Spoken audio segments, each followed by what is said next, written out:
Thanks. Good evening, everyone. I'm Mayor Gina Louise Shara. This is Chief of Staff Alan Wolf. We're very pleased to welcome you this evening to tonight's community meeting to discuss the broadband report that we've just released and consider the future of municipal broadband in our city. I want to start off by thanking former Mayor Narkowitz and my colleagues on the City Council, past and present, some of who are here, for their profound efforts to bring this work to this point. I also want to thank all of the Northampton Community Network Coalition members for their absolute dedication and expertise at every step of the way to get us here. And very special thanks to Antonio Pagan, who's on the screen right now, our former Chief Information Officer, who has been a key advocate and advisor for broadband in Northampton, and is making a special guest appearance and joining us here today. Thank you so much, Antonio, for doing that. Yes, sir. Could you speak into the microphone? I can. I'm not sure that's going to assist you, though. Does that help you here back there? No, I didn't think so. No, these monitors aren't. There is an assisted hearing system. Bill, do you know anything about the hearing system back there? Are they there? There's these speakers that can actually broadcast, but I don't know if they're on right now, and assisted hearing They were on system. earlier. Do you have a phone, by any chance? Let's see. I just want to know. Antonio would have a better idea. It's been a while since I was here for this. Antonio, do you have any tips for like the speakers in chambers for hearing towards the back of the room? If you have somebody from NOM there, they might be. Okay. I think they just got Antonio, all Okay, set. perfect. Well, that's from Antonio, but Yeah, are you guys not coming out of TV? Are we what? When you talk, you're not coming out of TV, correct? Oh, no. Everyone on Zoom, can you hear me? Yes. I'm not Perfectly. hearing from Very good, very good. Okay. I think any of the speakers in the back, folks in the back are having trouble. I can speak louder, but, well, Antonio's coming through these speakers. Yeah, he's coming through good. okay, so these mics aren't coming through those. 1 sec. Okay, thanks. I'm not sure if you have control over those, but I can just see. it's where they were earlier when it, On these mics? yeah. All right, everyone, hold on 1 sec. We're trying to just make sure everyone can hear.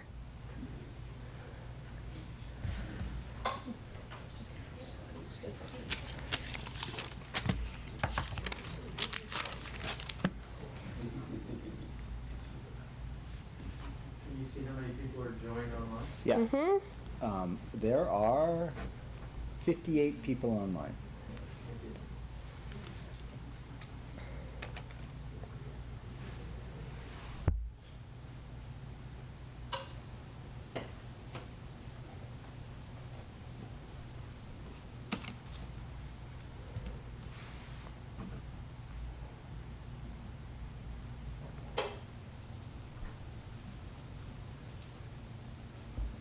Sorry, everybody.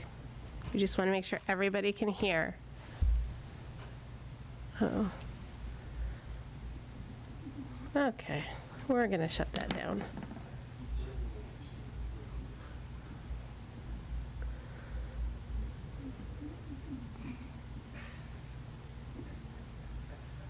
That's why you're sitting back. Ooh, I got it. She's the wise ass. Wise ass is sitting back.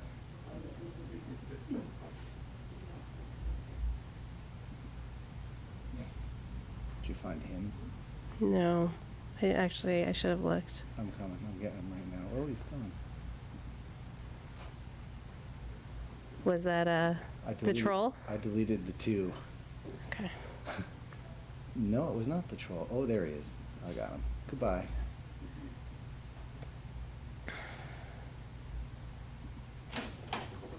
You don't have a chat option, right? No? I do not have control over that back speaker. Okay, we'll speak up. We'll just speak up. I mean, it's really just us, so Yeah. everyone else on Zoom you should be able to hear, so. And sir, if you want to come up and sit up here at one of these, I don't know if you want. Everyone's free to pull the chairs forward. Yeah, everyone can move closer. We feel bad, there's this giant kind of gulf between us, but the way the cameras are set up, we have to be here. But you all can move this way a bit if you'd like. And if anyone needs help hearing, please feel free to just come up, cozy up anywhere. Sure. I mean, you're now a city councilor, I'm sorry to tell you, but I'll swear you in. Raise your right hand.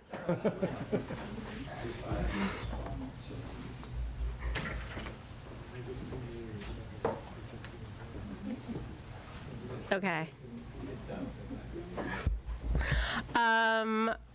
Okay, so continuing on, sorry for that delay, everybody. We are going to present this report. I'm very grateful for the insights that the report offers. During my campaign, I emphasized the importance of establishing a municipal light plant as a requirement to even consider this project. And thanks to the support of almost everyone who voted in that election, it passed overwhelmingly on the ballot. So this is, an important step for us to talk about. Tonight, we're very pleased to be joined with us by expert Andrew Cohill, who's the president and CEO of Design 9. He's going to go through the report and break it down. And as I said, I'm really happy to have Antonio here to provide his critical context to us and can talk about how the findings of this report could align with our city's technology capabilities. So I want to hear also from all of you about your interest in this investment. It's crucial to remember that you, our residents, would be the ones who would be financially backing this project. And as I say this, I also recognize that as your mayor, my role isn't just to gauge public support, but also to realistically assess our city's ability to make it happen. So sort of along the financial lines, before we get into the details, I want to take a moment to give a little bit of funding context and might sort of anticipate some of the questions that might be asked around funding. First is on the possibility of federal or state funding. We hear a lot about that with the bipartisan infrastructure investment bill, the American Jobs Act, the $92.45 billion Broadband Equity Access and Deployment Program, and the work of the Massachusetts Broadband Institute. So there's a lot of talk about a lot of money that's out there. And at every turn and announcement, we've asked our federal and our state legislators how we qualify, what we can do, what our access to these funds would be. We've tried over and over. I've rephrased. I've tried from different angles. I've worn a fake nose and dark sunglasses. I've tried everything to different approaches to say, how can we access some of this money that we know the federal government is investing in broadband? And at every turn, we've been told that that Northampton would not qualify for any of these funds. This funding is for rural infrastructure, it's for gaps, it's for places that lack connectivity, and that's not us. So I will continue to ask whenever anything, any new funding source has been identified or it's talked about. Every time I see our senators, our congressmen, I will continue to ask and try and figure out if there's any way that Northampton could qualify for some of these funds. But thus far, we've been told that we do not qualify at all. So that's the bummer news. And I also want to touch on the potential challenge of borrowing for Northampton to fund this project. So after talking to our bond counsel, we've learned that this particular borrowing would likely be taxable due to our partnership with a third-party operator. So given current interest rates, this would substantially raise our borrowing costs. Massachusetts, unlike some other states, can't use revenue bonds tied directly to a project's income. So we would have to do a general obligation bond, and that would put the general fund budget on the hook if the broadband venture were to not meet its revenue goals. So these are just some things to know. So there are sort of real consequences for our city in terms of funding and in terms of other priorities and projects. Additionally, our current financial capacity couldn't cover the 20-year borrowing term needed to kickstart this initiative, so we'd have to petition for a longer term, which would add more complexity and risk to borrowing for this project. So these are, I'm not trying to lead off on a negative point, but I just wanted to give some of the context and make people aware of some of the financial challenges around this, and the things that we need to understand as we move forward and talk about this. So with all of that, let's talk about the report and see what could be the best path forward for Northampton. And I'm going to hand it over to Andrew. Yes, Alan? Yeah, great. Okay. Yes. Andrew, welcome. Hold on. Yeah, there you go. Sorry, I was muted. Thanks, Ms. Mayor. I appreciate it. I'm going to share my screen here. Can you all see? Okay. You're good.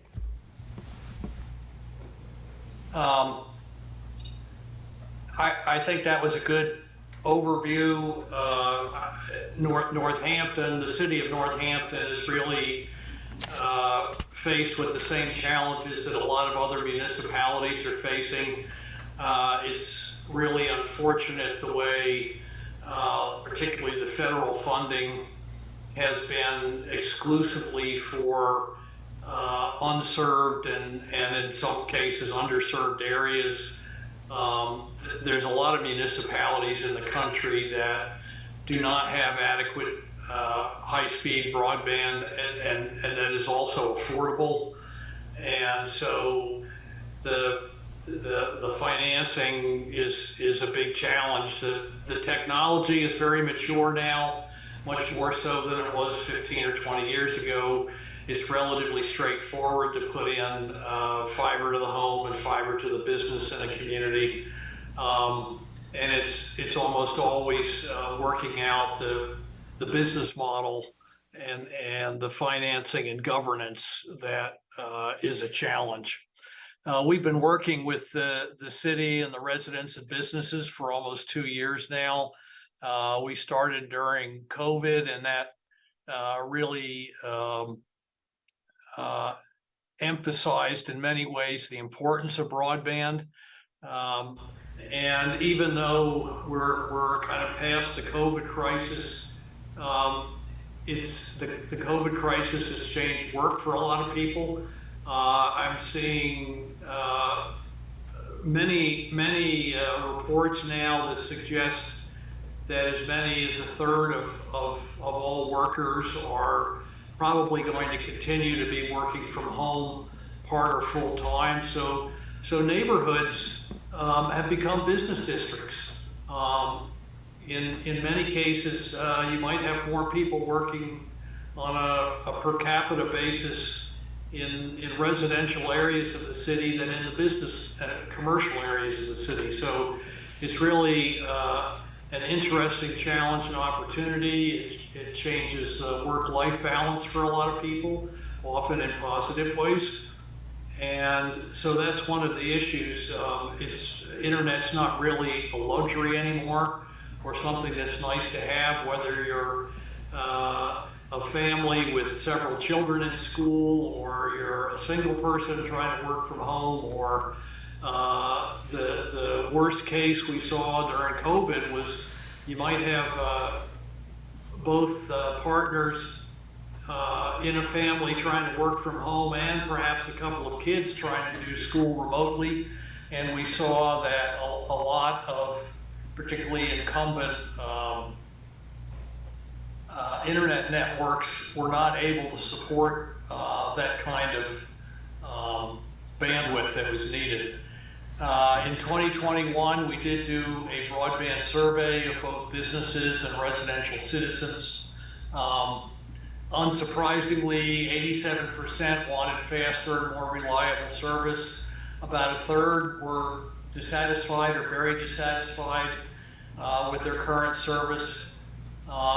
82% said they'd be somewhat or very likely to switch to a faster city-developed network. And 67% indicated the availability of good broadband internet is affecting where they choose to live. So it's a community development and economic development issue. to make sure that a community like Northampton has both high-speed and affordable broadband. The business results were very similar. 92% of the businesses said they would definitely be interested in switching to the city-developed network. 37% of businesses said they need employees to be able to work from home. So when we think about putting in an expensive and new infrastructure in Northampton, we want abundant and inexpensive bandwidth available to every home and business that wants it. We want a very high-speed connection to the rest of the world. Network redundancy for businesses has become more important. Many businesses today will buy internet service from 2 or more ISPs in case one goes down. Many businesses now take orders and sell online 24 hours a day, 7 days a week. So if they lose their internet service, they potentially also lose business. So we look for citywide access is a goal. We want it to be scalable to support future needs. I like to use the term putting in fiber will help future-proof a community. Fiber has a useful life if installed properly of now exceeding 40 years, and probably 50 years is becoming very realistic. Fiber that was installed in the 70s and 1980s, typically at that time by the telephone companies, is often still in use today. So we often get asked, is there something better that's going to come along? What if we spend this money and in 5 years there's some other technology? The wonderful thing about fiber is that you can increase capacity and speed simply by replacing the equipment on each end of the network. A small box in the customer home and a bigger box in a switch location, and you can increase the capacity. That makes it markedly different than other city utilities like water and sewer. If you run out of capacity in a water pipe or a sewer line, you have to dig fairly substantial holes in the ground, trench, and install larger capacity. But fiber can be upgraded continuously. They actually have not found the upper end of the amount of bandwidth that's available to push over a single fiber strand. So the infrastructure itself is a very safe long-term investment for a community to make. I want to make sure I leave plenty of time for questions. There's a lot in the report to digest, but I thought it'd be good to talk about next steps and goals. The city has already started talking to us once they've had a draft of the report, asking us questions and trying to think through where do we go from here, and in particular funding strategies and the potential for public-private partnerships. Where do you start in the city, and can you do this incrementally?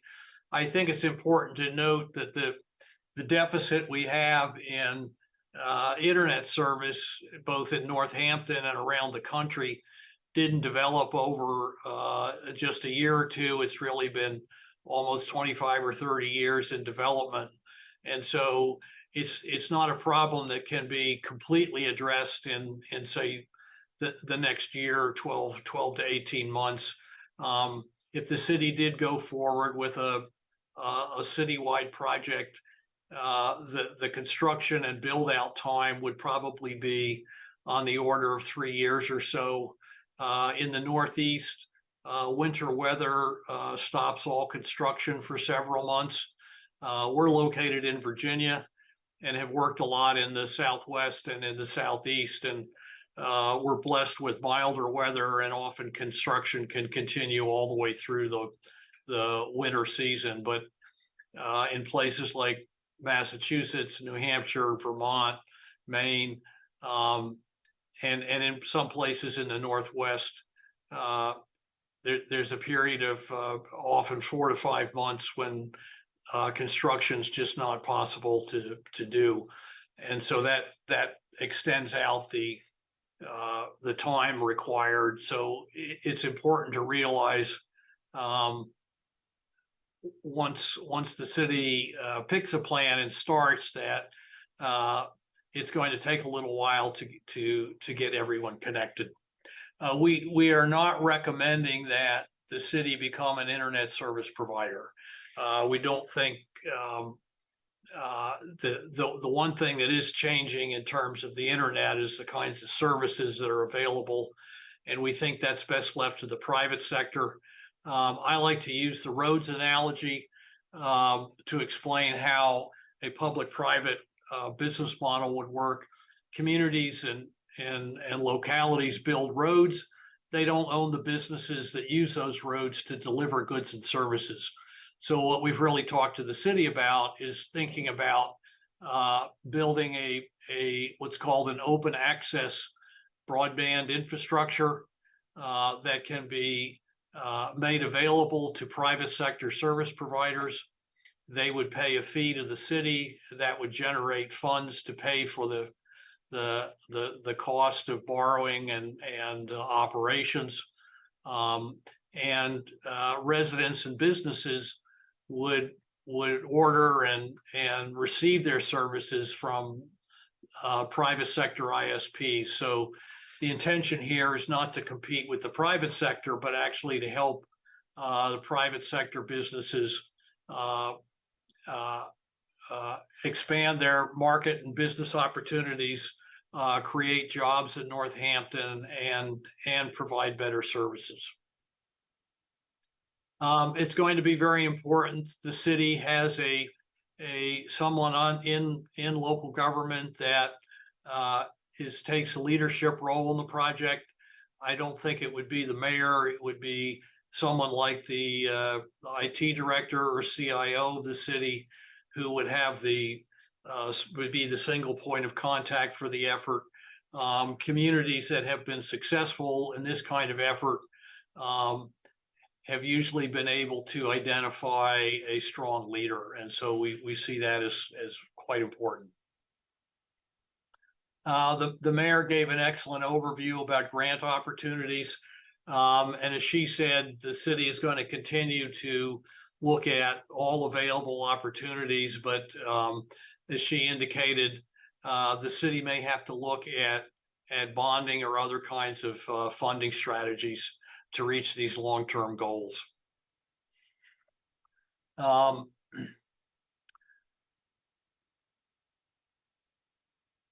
There's some other things we did look at. We looked at how the existing city-owned fiber network could be leveraged to support a wider availability of fiber in the downtown area and in neighborhoods.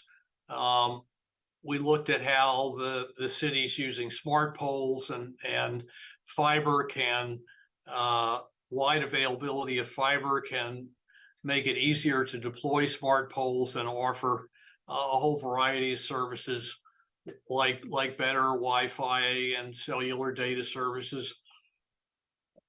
And there's also a good synergy with public safety.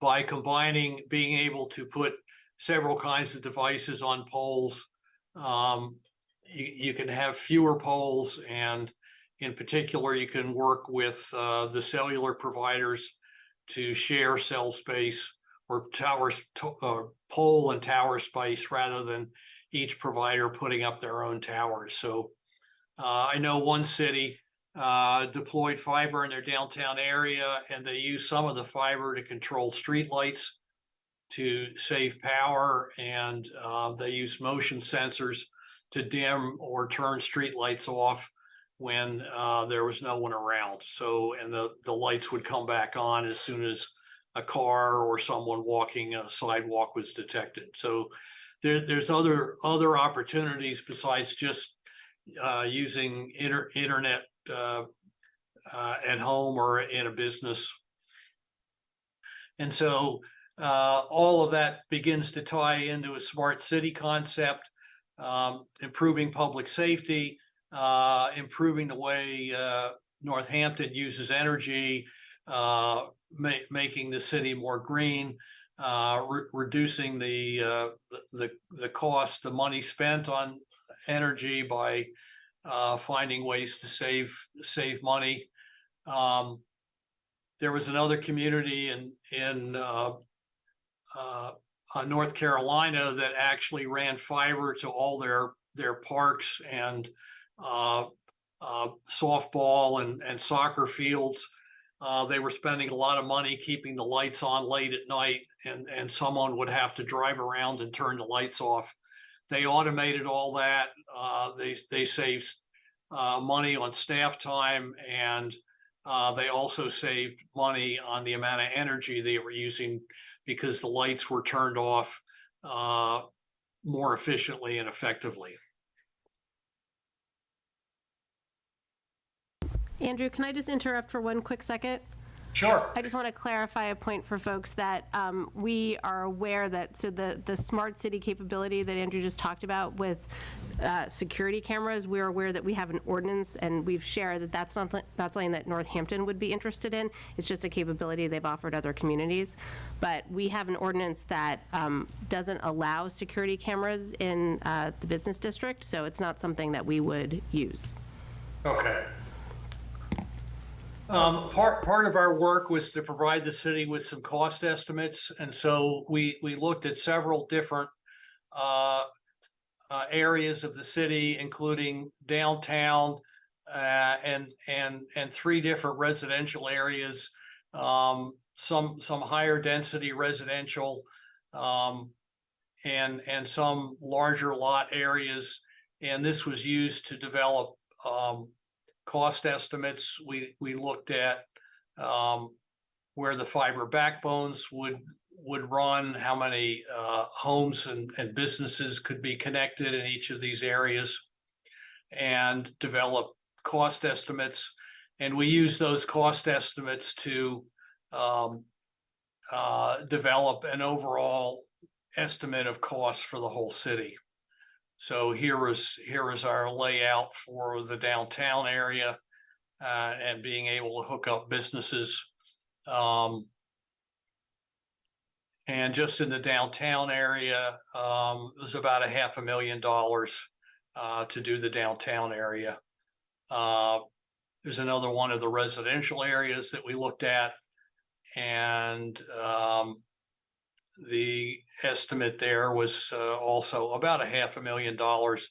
Again, this doesn't represent the entire cost. It just gives you an idea of, in a particular neighborhood or in the downtown area, what are the representative costs, and this enabled us to extrapolate to a cost for the whole community.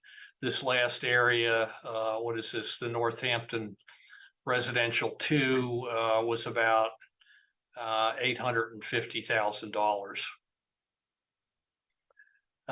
Downtown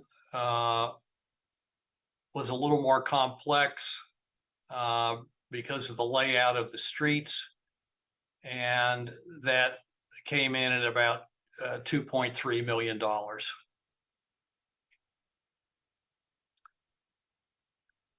So we also developed a financial pro forma. I'm not going to, there's an extraordinary amount of details, about 25 pages of spreadsheets, but I will just try to explain briefly how we look at things. The most important part is the financial section, where we have a typical accounting style income statement, a cash flow statement, a balance sheet, and the financial assumptions. So the income statement and looks at how much the project would cost overall, how much debt would be required, what are the capital expenses to build the network, and what are the operating expenses going to be, and what could be the expected revenue. And the network can pay for itself and operate in the black over a 10 to 12 year period. It's important in that case to have the funds on hand to support particularly the first 3 to 4 years while construction is going on, but revenue is limited because not all homes and businesses are connected. We break up the market into a residential and a business market. The take rates, that is how many people or premises subscribe, is different for residential and a business market. And that those take rates change over time. So we look at that over a 10-year period to develop the kinds of revenues that we think would be available. We also look at the operational expenses, GS&A, general costs, office salary and administrative costs, and then what we call operational expenses, which are the direct expenses related to the network itself, which is routine and emergency break fix repairs. Fiber does occasionally get damaged, and that has to be repaired. So that's a cost that has to be budgeted. It doesn't happen very often, but you do have to budget for that expense and some of the other operating expenses. And then finally, we did look at the capital expenditures, which is the cost of developing the network. I want to make sure there's lots of time for questions, so it might be a good place to stop and see if people do have questions. Thank you, Andrew. Alan and I actually got booted out of the Zoom, so if there are questions on Zoom, Antonio, Looks like there's still 60 odd people there. yeah, Antonio, I don't know if you can see any questions in the room at this point. Okay, I'm not seeing any questions here. And Antonio, I don't know if you can see if there are any raised hands. Oh, Alan's back in. I just used, you want to change to my phone? I haven't seen any. Let me make you host. Yeah, Jeff. Where does the project go from here? What's the next step? I mean, I think that's part of what we're talking about tonight, so, Oh, okay. yeah. Right, so we don't need to, that'll be covered? Well, I mean, we're having a discussion on what the possibilities are and what the community, get community input on it. Sorry, I mean, after that, once we collect some community feedback, like, where does it proceed after that? So I guess it depends on what direction we want to go in. We'd have to figure out how, I mean, in the bluntest terms, we'd have to figure out how to fund whatever decision any decision that was made to go forward. And I think also possibly how, so there's options on the table, like even in a go, whether or not it's, so I think the estimate in the pro forma is in the neighborhood of $26 million. I can tell you that every other city project that we're doing right now is costing more than we anticipated, even as I completely trust Design 9's expertise in costing something. But everything is coming in higher than we expected. So just, do we consider doing that all at once? Do we bond for that? Are the people of Northampton ready for that level of debt to let's just call it $26 million for now? Or do we do the downtown first and do a fiber hood model, which a bunch of our neighbors have done? Or do we wait? I mean, like, these are the options before us. So I think the mayor is hoping for feedback here to organize her next steps. I can't get back on, so you might have to. Okay. And I would agree. I agree with Alan. We think 26 million is a good number. but we have seen, even in the last 6 to 9 months, one of the problems with embarking on a fiber project with $42 billion of federal money being distributed is it's forcing prices up because of the extraordinary demand for fiber construction. And so you truly don't know what it's going to cost until you actually bid this out. One of the things that's interesting about fiber construction is it's variable in part based on when you release a bid. Particularly in the Northeast, if you release a bid for fiber construction in the fall, you're likely to get much better prices than if you release a bid in spring. And the reason is that the firms that do this kind of work in the spring typically already have a lot of work lined up for the spring, summer, early fall season, and so they raise their prices.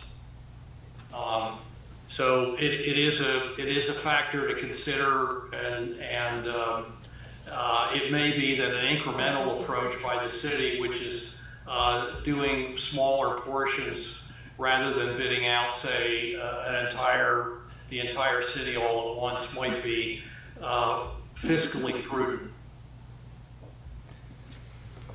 Thank you, Andrew. I'm going to go to someone online. We'll sort of go back and forth. Does that make sense? So I have Jeff Rutherford, and I'm asking you to unmute right now. Hi. So I have a two-part question. First, I realize that Greenfield has and first I wanted to thank everyone for their work on this, including the mayor and everyone involved. And I wanted to ask kind of a two-part question. First is, I realize that Greenfield has a municipal broadband network. Does someone on this call know about Greenfield, and did they qualify for federal money? And it's my understanding that the city is actually running their network. Does anyone know that? And I would just wonder why they were able to afford it, given their tax base versus Northampton. Sure. Antonio, do you have information on Greenfield? I know that, Antonio could speak to how our infrastructure is different. And Andrew, maybe you could probably stop sharing the report text, and we could. Sure. All right, thanks. It's odd. I don't have a stop share. Antonio, can you just turn off my share for me? I don't see it on my control board. Get my computer to restart. There we go. Thank you.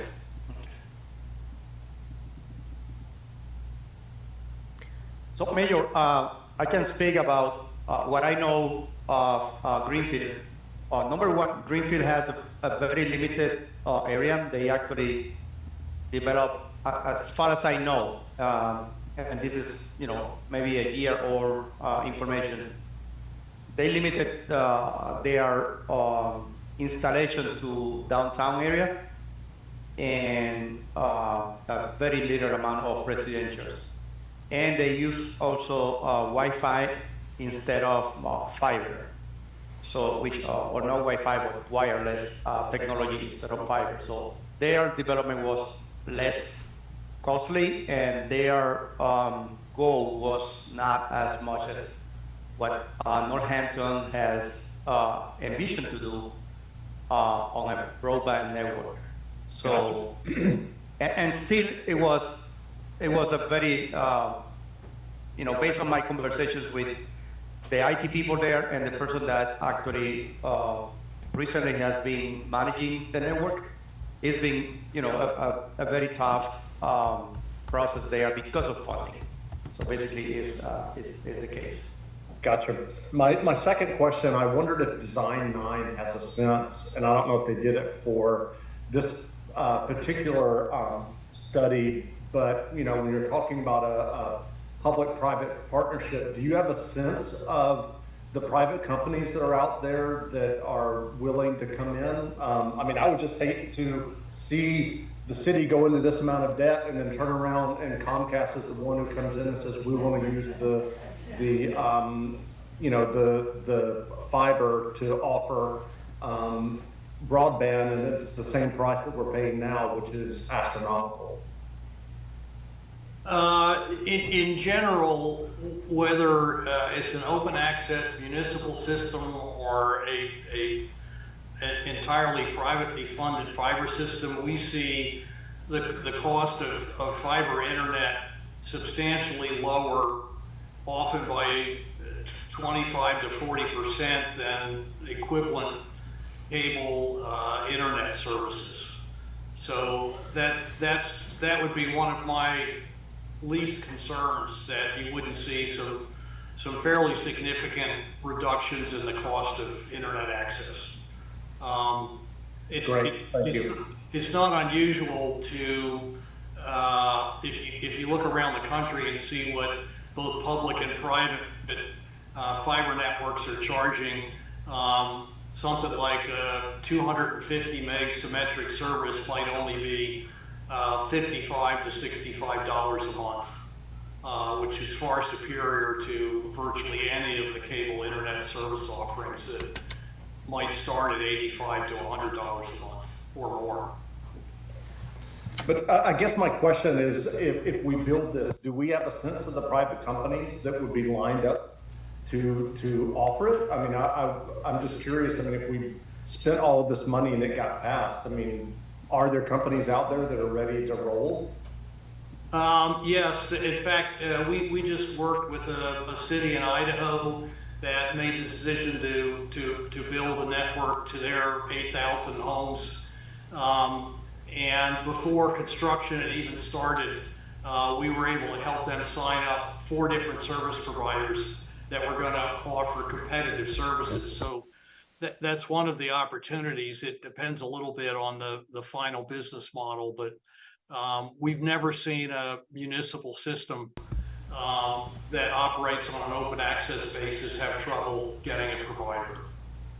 It's a huge business opportunity for particularly the smaller internet service providers that don't have the capital funds to come in and spend $26 million. Thank you. Let's take someone in the room, and if you don't mind, can we ask you to go up to the podium and use that mic so the people online can hear you as well? Yeah, unless you use the mic, they can't hear. People online won't be able to hear. Do you mind walking up there, sir? Sure. Thank you.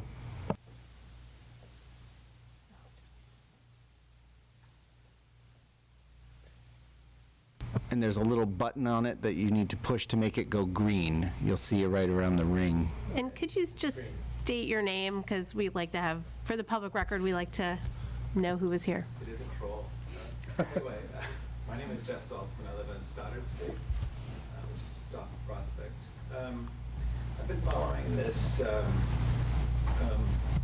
projects since the beginning, and one of the things that I think I find is the work has been really excellent as far as putting together a report and everything.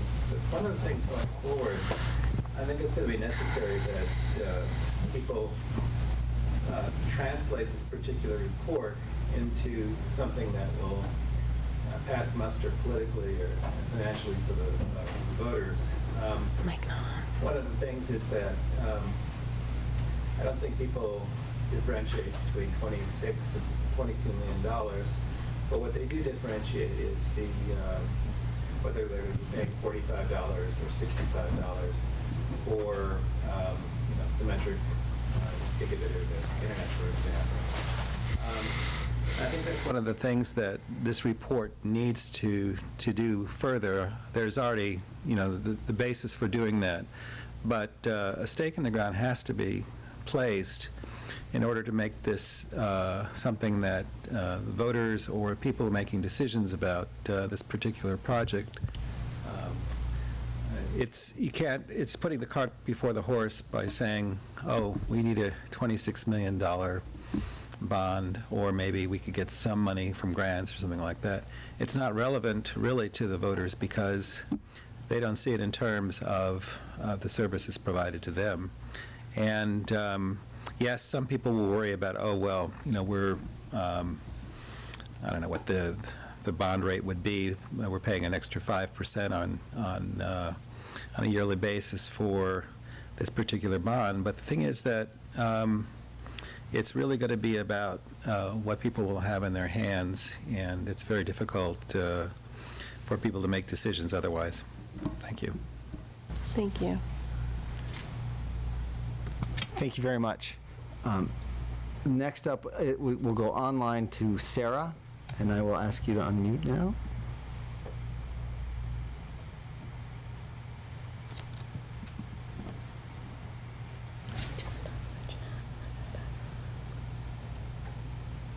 Okay, I'm unmuted. You can hear me, yes?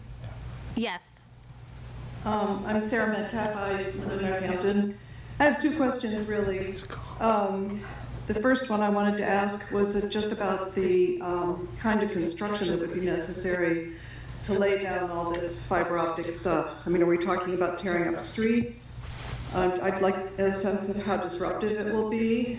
But the other thing that's come to mind based on the other questions is whoever comes in to actually provide services to us, you're saying that's likely to be cheaper than what we've got right now, but what's the guarantee of that? I mean, I could see over time the interests of a for-profit company would be in, matching market rates, not necessarily making services to us cheaper. So I feel some trepidation about that because I had originally understood the plan was for a city-operated community broadband. And I'm a little discomfited to think that it would be operated by an external company. Okay, thanks for that question, Sarah. Andrew, could you speak to what a typical build-out looks like? Yeah, so both good questions.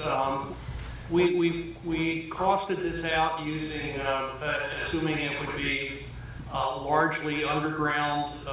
It's possible that some of it could be strung on existing utility poles, but it's fiscally more conservative to cost it out as mostly underground. And today,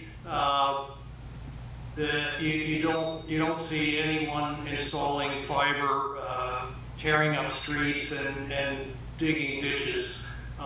Most of it's done using a technique called horizontal drilling, and the machines are able to drill underground horizontally for several hundred feet to install the conduit and fiber. It's not invasive at all. You do have to place handholds every so often, and that does require digging relatively small holes. Contractors are required to restore the right-of-way to its previous condition.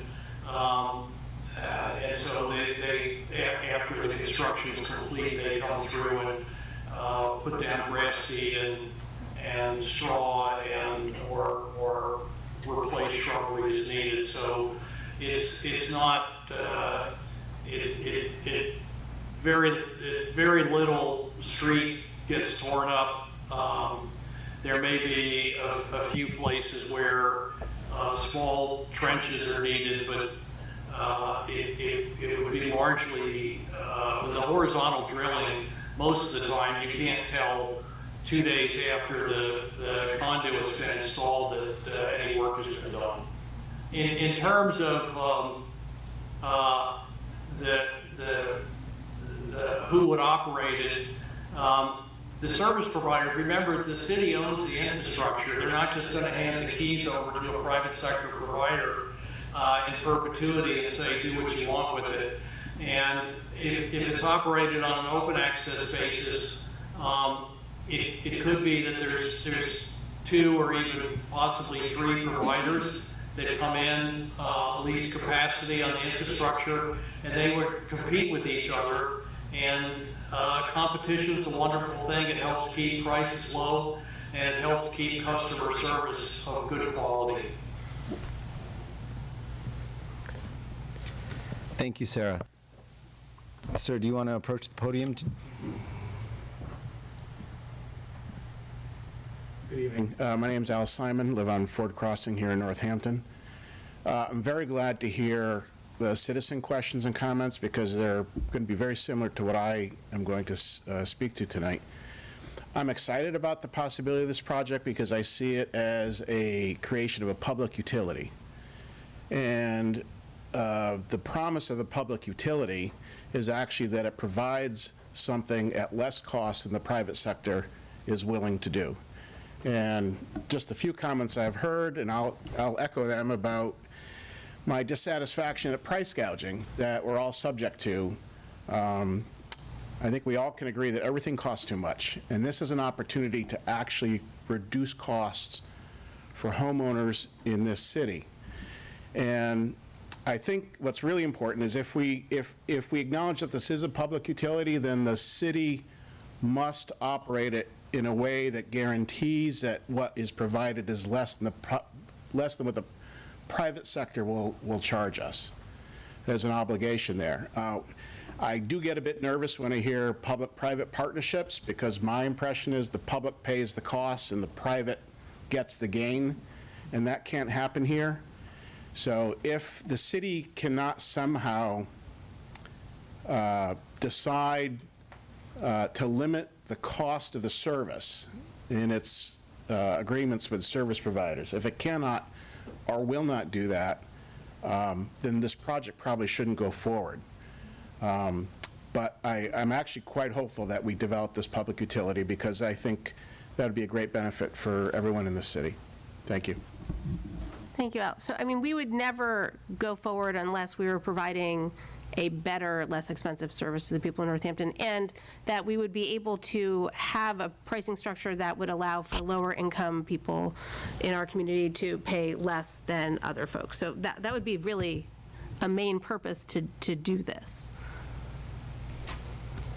Thank you very much. We'll go next to Amy Ben Ezra online, and I'm asking you to unmute. Thank you very much. I kind of wanted to echo what the last speaker said because I think about the towers that are shared by the various wireless companies. And yeah, there's sort of competition there, but it's still all really, really expensive. I also think we can't forget about when we talk about bonds or whatever we're going to use to loans to fund this, that gets paid for by the taxpayers. So whatever price these private companies were to charge us, we need to add on to that what the extra cost is to the citizens for this whole project. And I share that concern that I feel like we're building this great infrastructure so that these private companies can use it.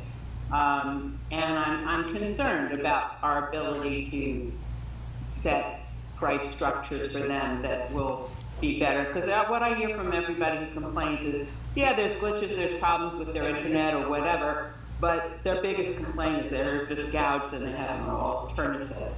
And then the other thing I have a question, which is, in the maps that you showed of the different neighborhoods, is the plan to provide this enhanced service to just those neighborhoods, or were you using them for illustrative purposes, but it would in fact cover the whole wider area?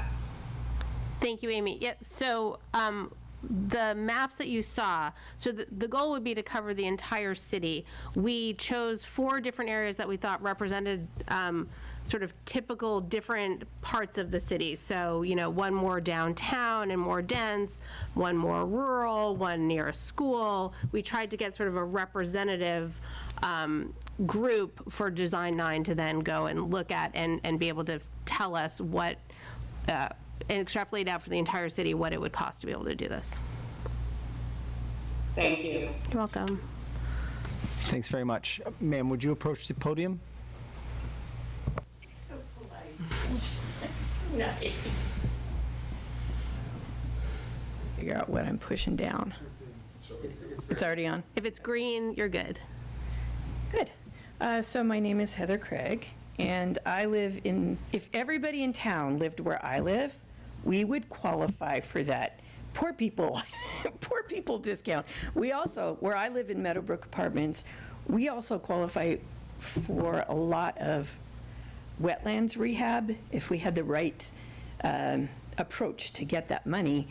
And that could include the thing that's the biggest concern for me, and the reason that I can now get all of my neighbors to vote.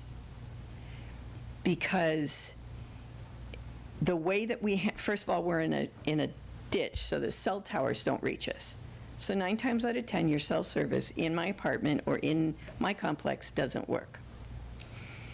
Wi-Fi, sometimes you can get that, $50 a month from Xfinity for a year. The way we handle Wi-Fi in my building of 12 people is 3 or 4 apartments maybe have it on one of those. You get it for 12 months for a cost deal, and we all juice box off of theirs till they hit the end of 12 months, and then another one of us signs up. Because there is not a way, if your monthly income is what mine is, which is $900 a month, there is absolutely no way you can pay the $109 a month that Xfinity will charge you. And all of our Xfinity wiring is old wiring to the building, so it is not reliable. When you ask Comcast or Xfinity or anybody, would they even be willing to wire us up?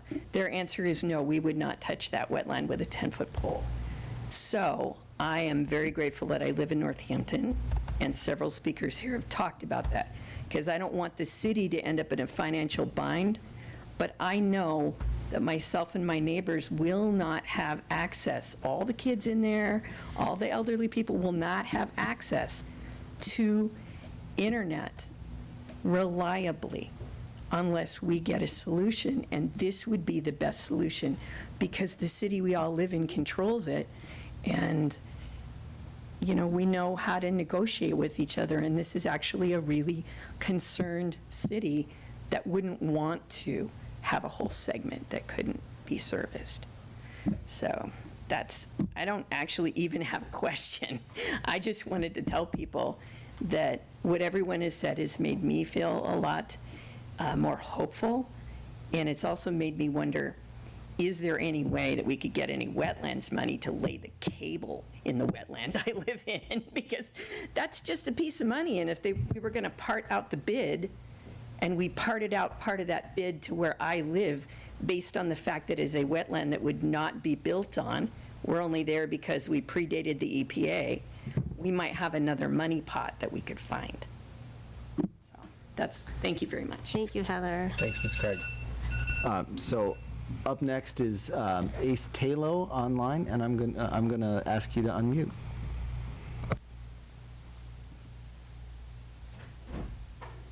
Hi, my name is Ace Taylor, Ward 3. I'm going to echo a lot of sentiments that I've heard already tonight, which is to say internet is a need in this modern age. And I'm really glad that the city is continuing to go through its planning and get municipal internet to happen. I do also want to echo the concern of having privately owned ISP companies. As has been stated by a lot of people, Comcast has a basic monopoly over the area. And having a public-private bond over this kind of thing can still cause a lot of price gouging. I want to compare something like electricity and how we occasionally get severely jacked up electrical costs with something like water, which is completely municipal owned and is at a much steadier rate. There's complaints when the rates go up, but not that kind of hike in price gouging. Even if it is not the most financially beneficial decision for the town, that can't be our priority. Our priority has to be caring for citizens. Thank you. Thank you, Ace. Thanks very much. Go ahead, Lee. We'll go to Lee in the room. My name is Lee Felcher. I live in Florence, and I'm a member of the Northampton community group that's been active in this project from the beginning.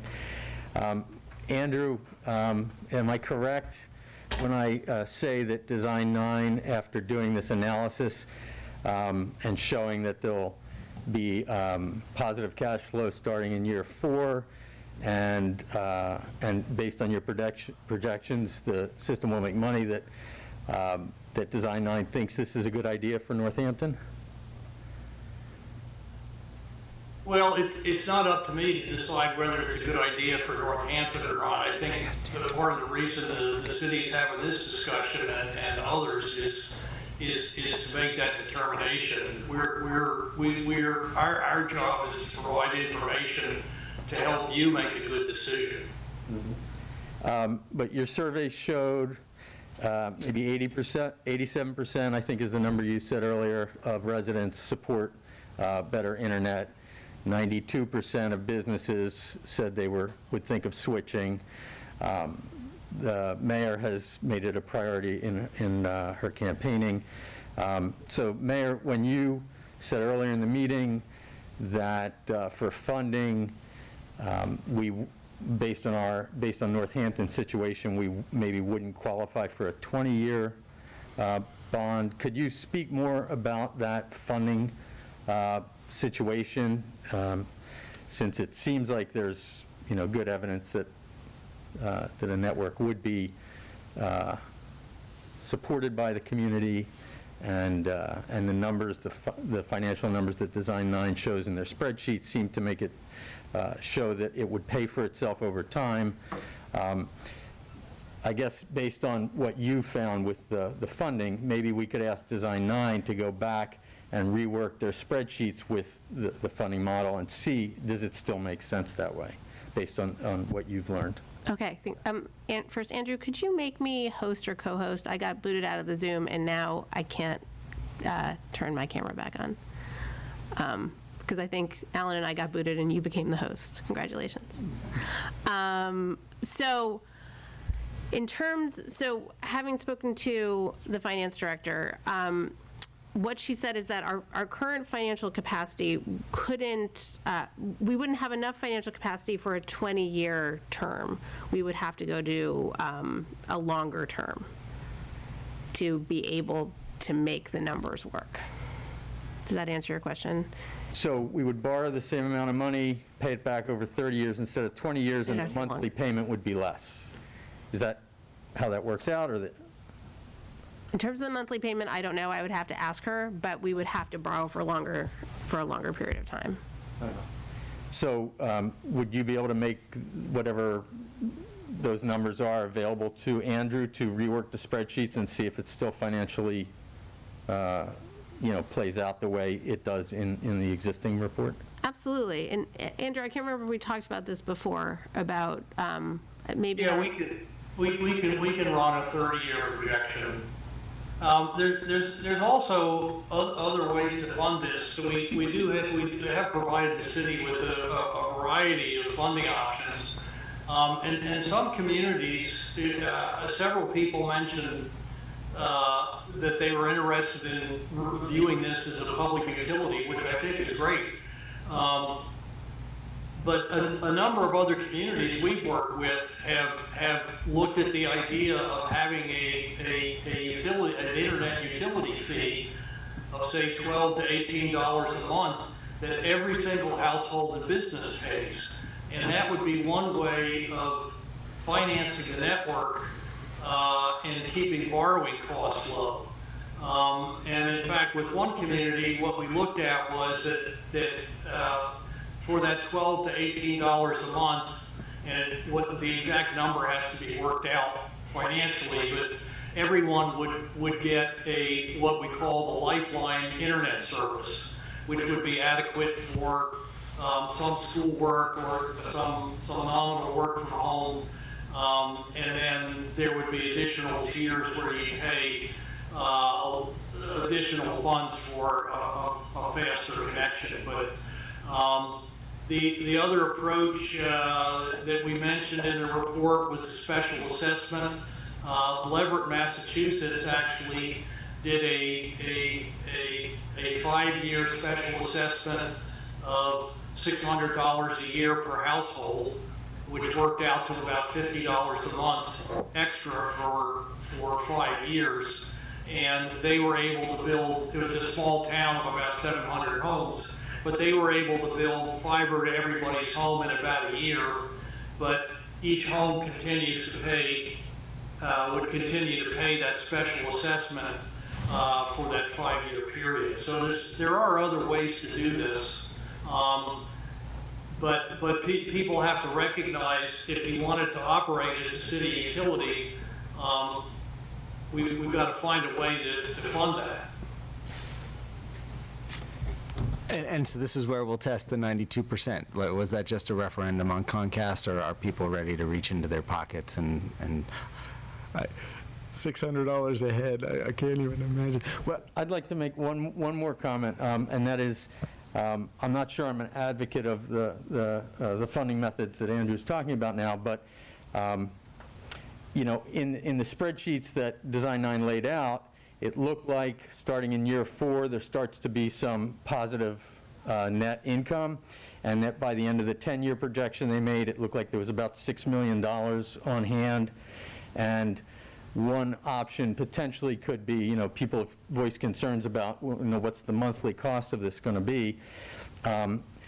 Theoretically, if the city does have excess revenue, you know, the numbers might not shake out exactly like that based on additional costs or additional borrowing costs, but there, you know, if there is excess revenue, that certainly could allow the city to lower the amount that the monthly fee, you know, and just break even, and then people's costs could potentially go down for internet service in the future. So I just want to make that comment. Thank you. Certainly, that, I mean, that would be potentially a goal, right? So this would have to be a closed system. It would be an enterprise. So we can only use revenue that we brought in for the system. So if there's excess revenue, and after we've taken care of any of maintenance for the system, then we would use it to lower rates. Next up is Gavin Morris online. I will ask you to unmute. Good evening. My name is Gavin Morris. I live in Ward 4B. I just wanted to thank the mayor, the city council for taking the time to focus on this very important topic. I also want to thank Design 9 for the work. I'm a longtime Northampton resident and a actual IT professional, developer, and sysadmin who works in the valley. And effectively, internet connectivity is my job. The internet allows me to stay in this beautiful town and not to have to work in New York or Boston, and it's by choice. I guess I have a couple of comments and just some quick questions, which is, one is, one of the neighbors who came to the podium pointed out that there was concern about connectivity in the form of actual running cables, and that was something I agreed with. Reviewing the proposal is very heavy cable oriented, and it strikes me a little bit 90s style. And what I mean by that is that there are things like mesh Wi-Fi networks that could be able to blanket and provide coverage for some of the Northampton residents who have geographic barriers. And I would invite the city to consider it's not just about running cable, it's about use of technology. And I would propose that look into mesh Wi-Fi, because it could actually, you could substitute it for the cable. The other is, there were some hand-wavy things about network infrastructure. It would be good to share some of the details about how the city can avoid another vendor lock-in, especially when you propose to put in a lot of infrastructure. The choices on how you run that network are critical too. And it would be good to have more details as to, you know, is it Cisco, is it Huawei, is it a lot of areas where towns that have done this, they can avoid pitfalls. That would be something to share with the public. The other is some of the salaries that were posted for the staff in the proposal are not industry realistic, and I would strongly urge the city to reconsider that. You're not going to attract the talent that this town deserves if you're going to pay so little. I guess the last thing that would be really critical is, I'm not a homeowner, so how can I help as a Northampton resident pay for this? the house taxes, that's not going to be something that I can provide. So is there fundraising? Also, how could I help pay for some of my low-income neighbors? I'd like to help out. Are we going to do a Kickstarter? Is it like, are there other avenues to how townsfolk can actually help out?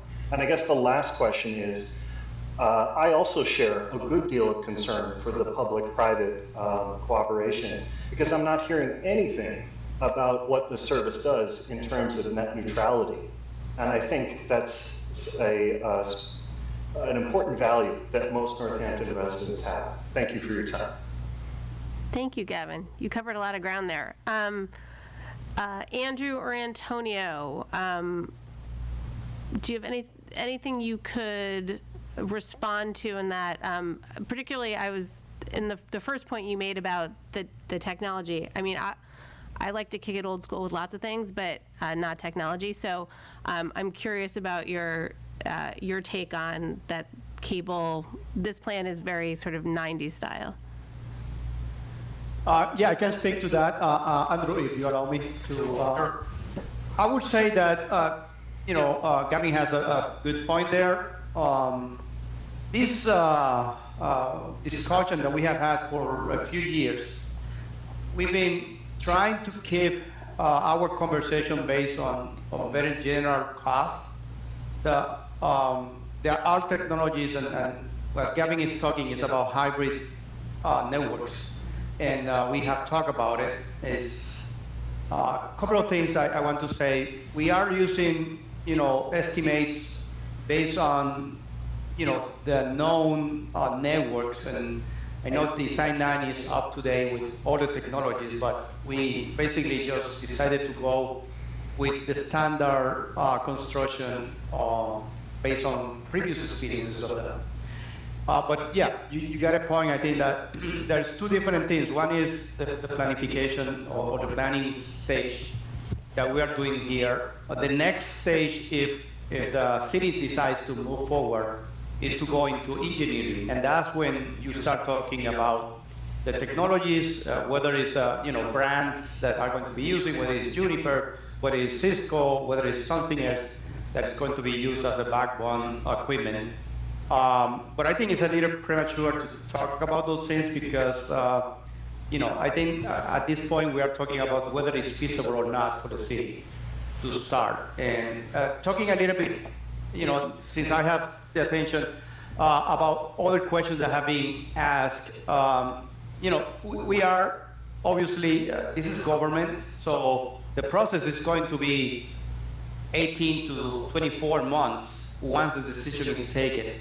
So it's going to be a process that will take time, and all numbers that we are using are estimates. That's, I think Anna mentioned that when we started the conversation this evening, that we're talking about $26 million as a concept. It's not a fixed number. It's a concept of how big would be the investment. But there are many things that are going to change. Let's say that you decide in November that this is going to be forward. We will not see any construction until 2025. Is what I think is going to happen based on all the decisions that needs to happen after that. So it's hard to start getting into details. I think that the engineering process is going to take care of that. And then when the team is put together for operations, that team will need to make a lot of decisions based on the availability of funds and what is the situation at the time. I think that's good. But I think that all the questions that have been asked are very, very good, and they are on the right side. We need to figure out, and I know that the mayor has a very hard decision to make. This is definitely a need, and this is definitely something that the city has been wanting to do for years. It's just a matter of time, in my opinion. Thank you. Thanks, Antonio. So the other questions there, I was keeping notes. How you can help others pay, and how do renters pay. I don't know that we have an answer for that. I don't. Go ahead. You have to come up to the podium, though. Mark. I'm Mark Hamill, and I'm with the Community Network Coalition. The mayor was not quite accurate in saying that there's no funds available for this effort. There's money already allocated to, if your income falls below a certain level, that you can get essentially free internet access. So, to the lady who lives in Meadowlands. Meadowbrook. It does not work. We've tried it. Okay. The free tablet with no support doesn't actually access anything in the hole we live in. There's supposed to be a subsidy to allow any person who qualifies to get internet service to the home. Agreed. Yes, you just have to go through the paperwork. Comcast will bill the federal government directly. But there's no reason that you should not have some access in your apartment community as long as you're wired for cable TV. So I'm just letting you know that. I am heartened to hear that a lot of people are like the idea of having a municipal network that the city controls. That's been my thing from the beginning, and I'm very excited about. I would like to see that as the model that gets adopted. We should control it because politicians are accountable to what they can control. So that's my 2 cents. Thanks. Thanks, Mark. I don't see anyone online right now. We have Jeff over here, but just for the back and forth, anyone online before I let, all right, go ahead, Jeff. All right, thank you. I'm Jeff Sternal, and I live on Elm Street. And I want to follow up my first question because I realized it was impossibly vague. So when I was asking about what the next step was, I actually meant procedurally and politically. So my mental model, I think I read somewhere that we needed to have a vote actually before proceeding with this. Is that right? Or is this is what I'm asking about? Like, do we need to come up with a proposal and put it before the voters in November? Or what procedurally is the next step? So we've done the work to create a municipal light plan, which would allow us to move forward with this. Right, but the plan has a lot of options right now. I mean, does that mean that the city council gets to vote on whether or not to proceed with whatever options they see fit? Do you so I guess what I'm trying to understand is the political reality of the next thing. You talked earlier about building political support for a particular plan. And how is that going to come to a head and become specific rather than, or at least some higher level of specificity than what we have now? So if we were to move forward with borrowing or any kind of funding structure for this, the city council would have to okay that. That would have to be a process. Okay, got you, right. So we're at the point then, I'm sorry, keep going, but we're at the point where we've got enough authorization now to bring a vote before the city council, pursuant to discussion and public comment and more analysis? I think we would need more analysis. We've just done the feasibility, and now we need to decide what are the possible paths forward. Okay, excellent, thank you. Thanks, Jeff. Mike. Mike Horahan, Round Hill Road. I guess my question is probably for Design 9. We've been talking about various other places, and I know that I think it was Jeff Rutherford who had asked about Greenfield, but in Design 9's experience, are there any communities out there where community internet has been introduced that for which Northampton is like a good model, like comparably sized, comparable population, layout, downtown, all that? I mean, I know this has been done before. Are there relevant examples that we can, not to say copy-paste, but at least kind of model? Westfield? Amherst? A lot of those places, I know there's other cities around us that have been doing this. I know they have like Westfield Gas and Electric. They have utilities that they're already partnered with. Is there any place that's like us? And that may be a question for Design 9 or whomever, but thank you. Thanks, Mike. Thank you, sir. Or there's a number of communities around the country. It's a few hundred that have done have made some investments. A full citywide investment is somewhat less common, but there are places that have done it, and done it successfully. Most of the communities that take on the full operation, including selling internet, have typically been electric cities where they already owned the utility poles, they had bucket trucks, they had experienced line personnel to string the fiber, and had other advantages. Chattanooga is often pointed to as a municipal success story. Chattanooga had two very big advantages. One was they were an electric city. The electric service was provided by the city itself, and they got a $100 million grant from the Department of Energy. It is truly the availability of fiber to every home in Chattanooga has truly transformed the city. But they had some unique advantages. But there's a wide, this is a new, relatively new thing. 15 years ago, there were hardly any communities in America that were doing this. Sorry, Andrew, people are on Zoom as well, and they can't hear if you're speaking. So Andrew's speaking right now. If you want to be recognized. I don't need to hear what he's speaking. Excuse me? Sorry, sir. The question was, are there other places in the country that have done this successfully? All right, so we're holding a public meeting right now, and so we're listening to the consultant. Someone asked a question, and he's answering it. Chattanooga Highway. Okay, thanks. If you want to be recognized to ask a question, when he's done speaking, feel free to raise your hand. Go ahead, Andrew. Okay, so just to finish up, there are a wide variety of communities and a wide variety of business models and experiments going on. There's communities, Danville, Virginia was one of the first communities to adopt this model back in 2007. Their fiber network is still in operation today. They were very conservative. They ran fiber to their business parks in the downtown area first to create jobs, and then later expanded it to fiber to the home to some neighborhoods. And it's been fiscally successful. They actually return a small amount of money to the general fund of the city each year, but they chose not to go into debt to build out the whole city. But they've been around for a long time, and they're using the kind of model we've suggested here.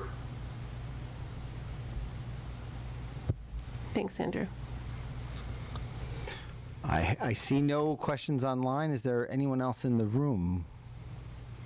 And Antonio, I want to give you a chance, if there's anything else that you want to add, as someone who knows our systems better than anybody else. We have this fleeting time with you, so anything that you want to share, we'd love to hear it. Yep. So I would say, and it's clear that the support is still there and the need is there. I would say that continue the conversation on trying to figure out, now that we know it is feasible up to a certain point, it's feasible in the sense that, our topology and our current infrastructure is allowing us to basically grow the infrastructure on different ways.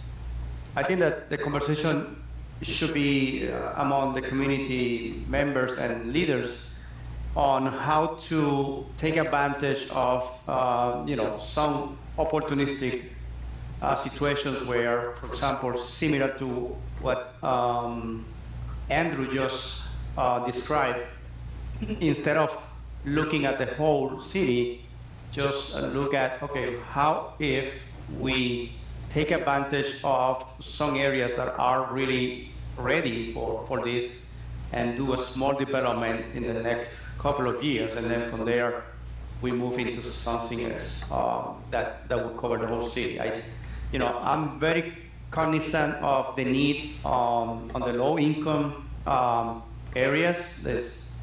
there's definitely, I worked with Northampton for 8 years, and working with the schools is clearly a disadvantage, and it might be seen as an initiative for equity in the city, because the low-income area has, the worst situation for getting internet, which obviously impacts all their possibilities on different areas, which is not the case in other areas of the city. So looking at those opportunities and trying to get maybe step by step instead of looking at the whole city. I think that the study was created to have an idea of how much would cost to build the whole city, which is the goal. But how to get there, it might be a conversation that I think is worth having it. I would not say that it's needed to be done all at once. It could be done in steps or phases. So, and I want to clarify that because I was part of the team that decided the areas that we included on the report. Those areas were not picked to be like priority areas. It's more like ensure, as the mayor explained, is to ensure that we had typical areas of the city for Design 9 to make the estimates. So it doesn't have to start with any of those areas. It could be any other area that is more a better opportunity there. So I really, I feel really lucky and blessed of working on this project for so many years, and I think that we are at a point that is definitely a good point to be in terms of the conversation and the discussion. And definitely, it should continue. I think the timing, because of all other priorities in the area, it might not be right now, but I would say in the next few years, it will be a much better situation. Thank you, Mayor. Thanks, Antonio. We have one more online question. I'm a little scared, but Fanny, I'm going to ask you to unmute.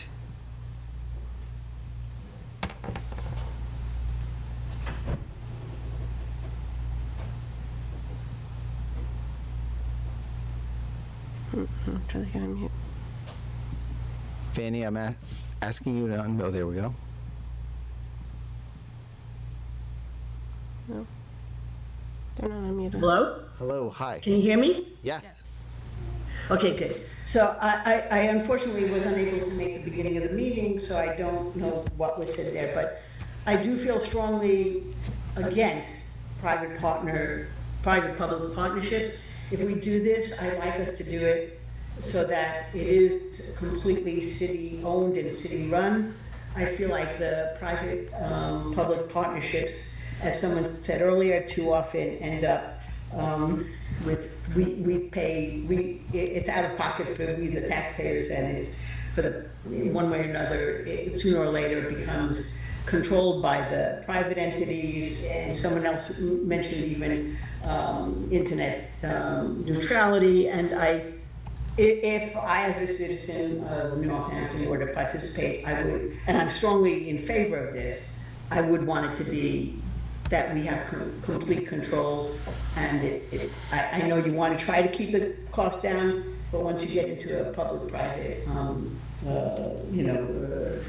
deal, you don't have as much control as we should have.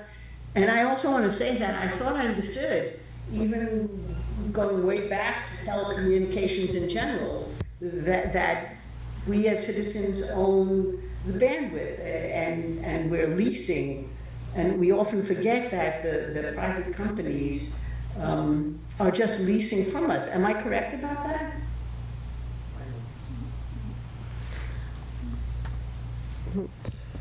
I'm not a net neutrality expert. Yeah. No, I'm not talking about net neutrality there. I mean, even going back to television and telephones, and that all the infrastructure is basically, we're leasing that, the citizens own the bandwidth, et cetera, that is leased to, whether it be FM, AM, whatever, to different private entities. Do I understand that correctly? Al, I see you shake. Can you answer it? So this is Paul Williams from Northampton Open Media.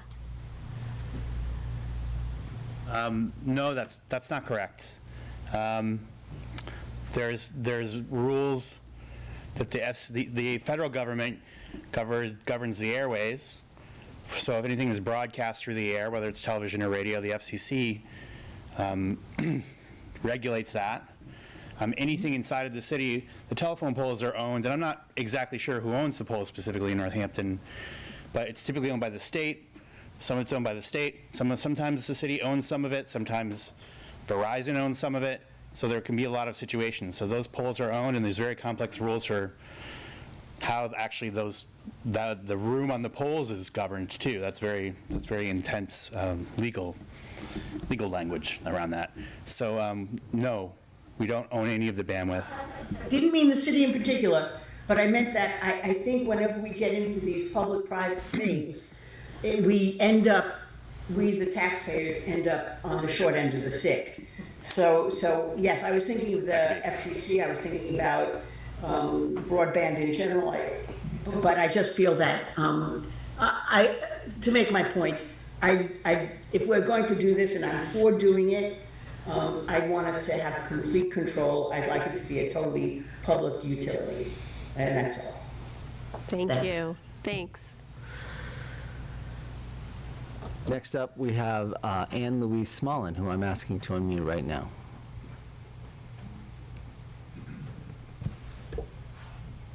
Hi there. Can Hi. you hear me? Yes. Okay. I guess my question has to do with, as a homeowner, about my tax assessment there, to pay for the project. I'm just wondering if we will be expected to start, well, I know that our tax will be raised, most probably, to pay for that. But is that going to happen when the project starts or when we receive internet? Because I'm just being practical here, and I'm looking at if it's starting right at the beginning of the project, I will still not have internet, so I will have to pay for my internet. But in addition to that, I will have to pay for a future network. Am I understanding correctly that it's the way that it's going to happen, or if the city will borrow the money and then start having us taxpayer pay for it once the project is finished? I just very briefly, I think it really depends on what the model is. So if we use the Leverett model, I think yes, the people who for the one-time assessment over the 5 years that Leverett's planning on it, they may not have been connected before they paid their first payment on that. If it were a bond, which I think is much more likely, I'm not Recording stopped. I'm not exactly sure how that hits. I think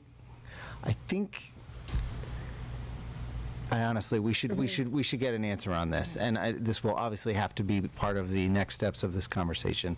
But without Charlene here, I don't want to say exactly how a bond obligation is passed on in the first year or in the first years before potentially your neighborhood, if it were the last one to go, got connected. I don't know the answer to this question. Right. We would have to incorporate the debt service into, our budget. So, but if to Alan's last point, if your question is if you're going to be the one last people connected, when would you have to start paying? We would, unless Andrew, you have can talk about different models, we would have to find out more information for you. Right. All right, but let's see, for me, that would be most probably, as a person who's retired already, that would be something that I would have to think about when deciding if I'm in favor of the project or not. Just want to make that clear. I understand. I started off the conversation by saying I recognize that the people of Northampton will ultimately be funding this project, so it's important for us to have a community conversation about it. So thank you for that point. This gentleman and then that gentleman.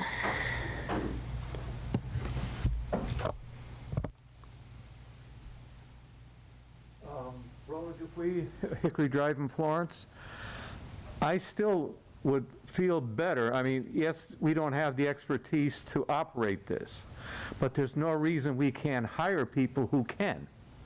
That way we could control the cost and make sure it stays there and it's totally run.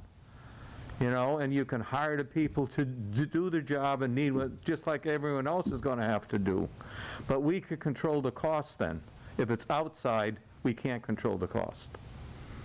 And the concern that I have, spreading it out over 4 or 5 years to finally have it, like the last person said, they're going to object for paying for something they don't have a service on. So my suggestion would be, if you're going to do it, give it a time frame and do it, just to get it done. Thank you for that.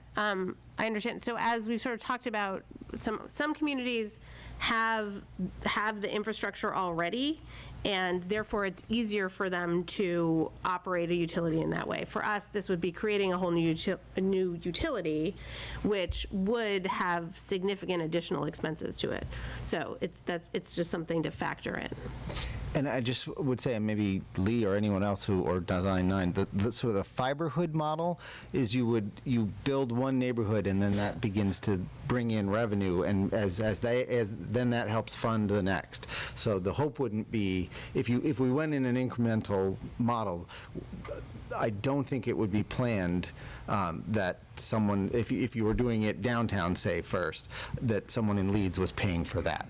You would borrow against that, build it, get the take rate, get it profitable before, and then build the next neighborhood based on the success of that one. Right. That's how that model works, is that each section that you build out then funds the next section.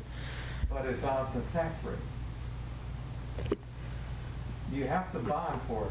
Oh, there would still be some investment, again, But then it would be I think it was 2 point something for downtown was the, so then it's not 26 million, it's 3, let's just say, which is less. It would be a more manageable capital investment as opposed to a gigantic capital investment that we then have to pay off and hold that debt service for 30 years.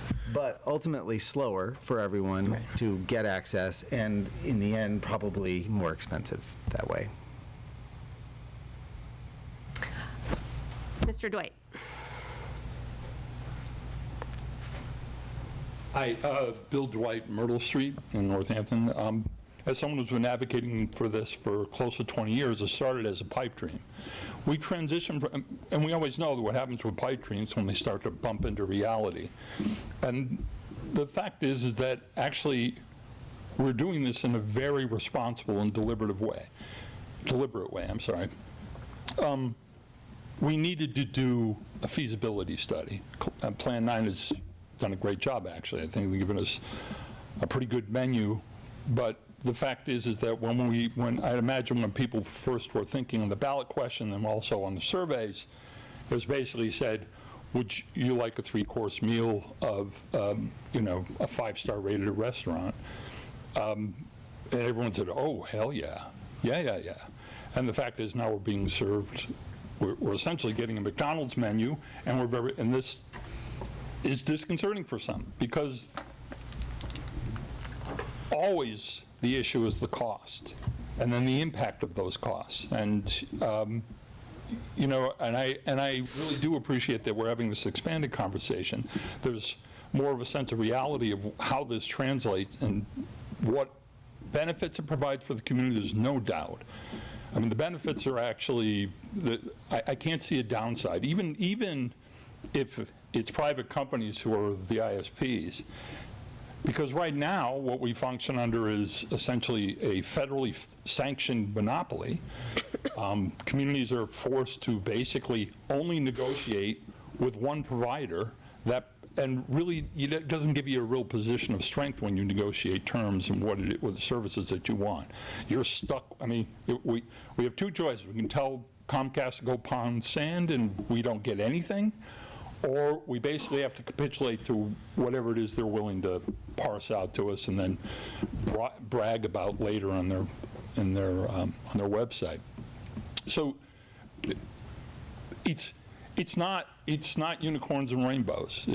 That's not an option. That doesn't come. We aren't going to be Chattanooga. The stars don't align for that. Northampton continually suffers by being just good enough every time. We talk about school funding, we're talking about Chapter 70 funds from the state. We're right in the middle. That we're basically the gauge by which they go, okay, we don't need to invest in them because they're doing okay. So so far our current successes have kind of kicked us in the butt. Fact is, I think the mayor's offer and campaign promise of investigating this, we're experiencing what that meant, and I think that you have a number of also very critical, a lot of critical priorities that are facing you in the coming couple of years that are going to have to be bonded for in some respects. I don't anticipate this to be presented to the community in the form of an override, because I haven't seen too many successful overrides that would go for something like this necessarily. It would take a lot of campaigning. That takes a long time, and I'm not sure there's a there there. That's a political choice that you're going to have to make. So anyway, this is me just getting windy and saying I'm very grateful for the process that we've experienced, and I'm grateful for the plan that's been presented. I'm as disappointed as many, because you guys can't flip a switch, run a municipal internet provider that can be staffed in the next year or so by well-paid professionals who provide us with incredible upload and download speeds that would also make us a very appealing community for everyone in the universe to come here and live here and thrive. I am always, when I've advocated for this, when I was an elected official, when I advocated for this, my biggest priority is exactly what the mayor defined, was to provide equity, to provide access for communities that are underserved. The Meadowbrook story is a perfect example. The same thing at Hampshire Heights and Florence Heights, and principally, as Antonio said, for education. So we prioritize that, but then the fact is that I don't know how much more buy-in you would get from the larger community if you just make those isolated investments for communities that can't subsidize it, where we would have to bear those costs. So I don't envy you. I'm glad I'm not in office anymore, but I do appreciate what you've guys done, so thank you. Thank you, Bill. Councilor Moulton.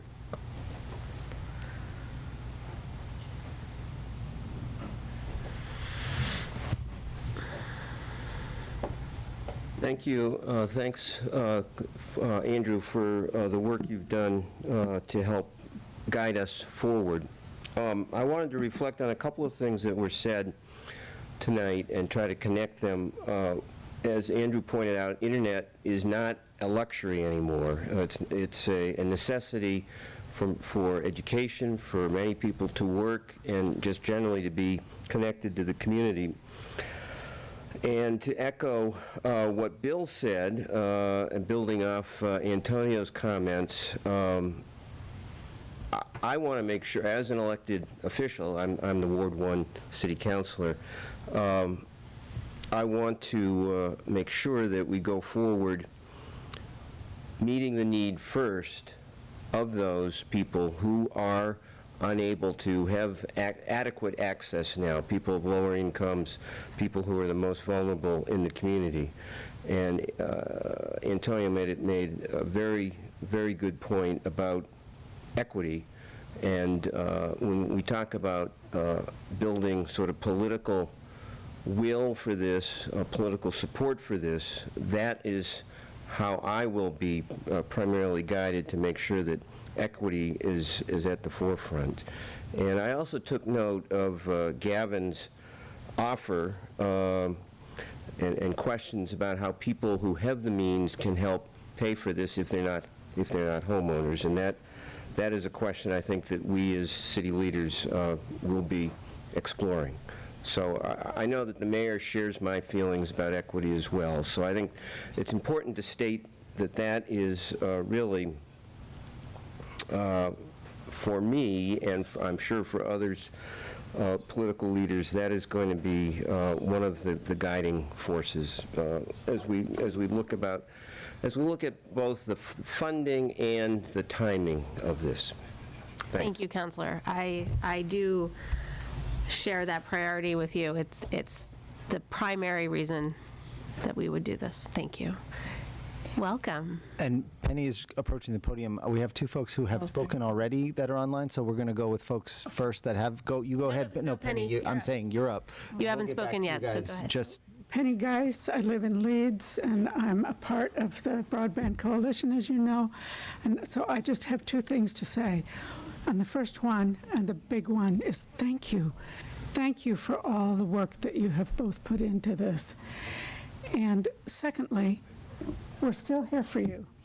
We're going to stick with you. Let us know what you need. Thank you, Penny. And right back at you. Thank you for all the amazing work that you and the coalition have put into this as well, and your dedication and your passion for this. okay, back to Gavin, asking you to unmute, sir.